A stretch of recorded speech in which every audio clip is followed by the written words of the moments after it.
pourquoi ça tourne toujours à la nourriture. Tu sais, quand elle faisait le roast beef, avant de le mettre au four, elle coupait les deux extrémités, elle mettait par-dessus le gros morceau, elle mettait le papier aluminium et elle mettait au four. Et là, son mari lui demande, mais pourquoi est-ce que tu fais ça comme ça? Pourquoi tu coupes les deux extrémités et tu mets par-dessus? Elle dit, ben, je ne sais pas, ma mère a toujours fait comme ça, alors moi aussi je le fais comme ça. Bon, un jour, ils sont allés chez la belle-mère, et là, il s'est dit, ben, je vais poser un peu la question à la belle-mère, parce que je veux savoir pourquoi il faut couper les extrémités du roast beef. Et il dit, maman, pourquoi est-ce que vous coupez les extrémités du rôti de bœuf, là, et puis, et que vous le mettez par-dessus avant de le cuire? J'ai demandé à ma femme, elle m'a dit que c'est comme ça que vous le faisiez. La maman dit aussi, moi je l'ai toujours fait comme ça parce que ma mère aussi faisait comme ça. Elle dit, bon, on va demander à la grand-mère. Alors c'était la fête familiale, tout le monde s'est réuni, la grand-mère était là, et monsieur est allé demander à la grand-mère, grand-maman, j'avais une question qui m'intrigue. J'ai demandé à mon épouse, elle m'a dit ma mère faisait comme ça. J'ai demandé à maman, elle dit que c'est vous qui faisiez comme ça. Mais dites-moi, pourquoi est-ce que vous coupez les extrémités du rôti de bœuf et vous le mettez par-dessus avant de le cuire? Et la grand-mère a commencé à rire tout simplement.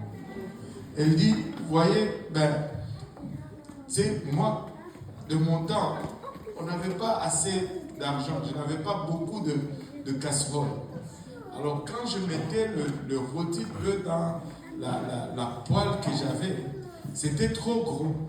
Pour que tout rentre dans le four en même temps, je coupais les extrémités pour mettre par-dessus, pour tout cuire en même temps. C'est tout simplement parce que je n'avais pas un poêle ou une casserole plus grand.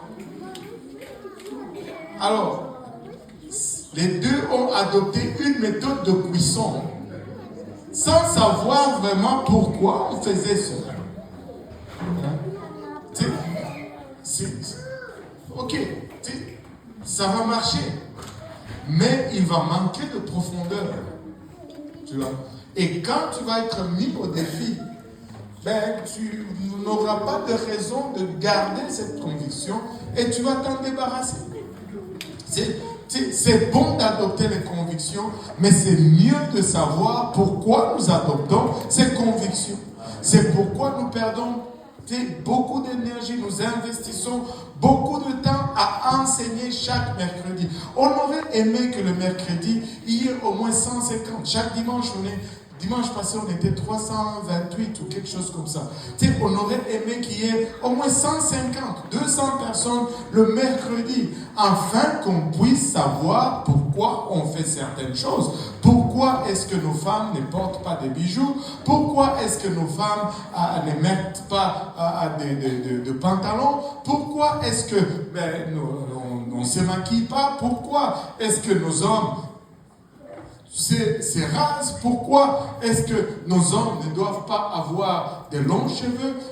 Des fois tu vois des jeunes petits garçons qui sont innocents, qui ne savent rien, mais leur maman les tresse, mais elles ne savent même pas qu'est-ce que cela implique. Il y a quelque chose là-dedans, mais ces convictions, on ne veut pas les avoir tout simplement, on veut les prendre de première main, on veut les étudier, on veut voir leurs fondements, on veut les mettre en pratique et les expérimenter pour qu'on puisse avoir des convictions fondées sur une relation avec Dieu et sur la parole de Dieu plutôt que sur juste une observation d'une génération qui est passée avant nous.